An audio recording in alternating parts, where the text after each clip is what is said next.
Hey, and welcome back. My name is Brittney, and this is Beginner Piano with Brittney Pressley. And this is basically a space for anyone who's just starting out on the piano and you're just figuring out how to play a song, you're learning a little bit about music theory, and you're just wanting to grow step by step. I have been playing for the past 2 years now, or at least I've started learning piano over the past 2 years, and now I've been teaching for the past 6 months. And so I do know the struggle when it comes to wanting to learn how to play but not knowing where to start, and sometimes finding videos that are great but they're a little advanced for where you might be at the time. So this is a place where I want to break everything down and show things that can be easily learned and easily implemented into your playing.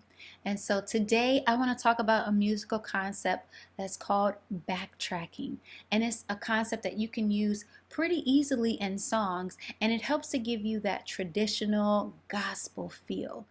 So what you're going to do is basically treat a chord as the 1, and then you're going to go to the 4 within that key and back to the 1. And so let me give you an example of how that would look and sound on the keyboard. So if I'm going to use C major as my 1 chord, then my 4 chord would be F major. And so I'm holding this C major in second inversion, and it's actually easiest for me to go from C major in this inversion to F major by moving this G up to the A and then this E up to the F. That gives me the 4 chord in first inversion, and so it actually makes for a really nice and smooth hand transition. So here's the 1, here's the 4. As you can see, I didn't even have to move my middle finger, and that's actually one of the great things about backtracking. You can use a hand position to help play seamlessly. And so in real time, this is what adding that backtracking in sound like. And if I were to put this into a song, it could sound a little bit like this.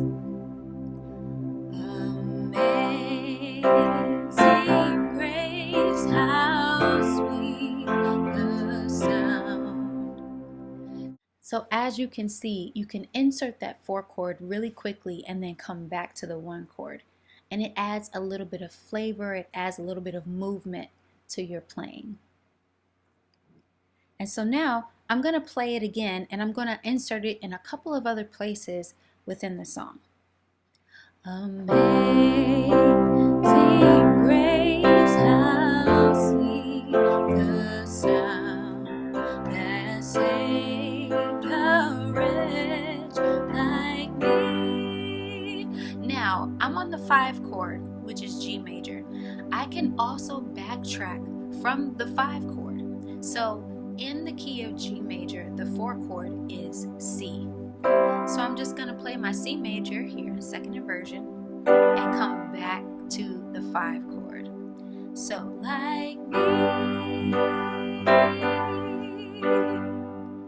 So you can really insert this anywhere you want, and it just adds a little bit of extra to your song. So I hope that you've enjoyed this. It's just a little nugget that can help with your playing, and if you practice it in all 12 keys, it's easily implemented into any of the songs that you play. So I hope to see you again soon, and until then, be blessed.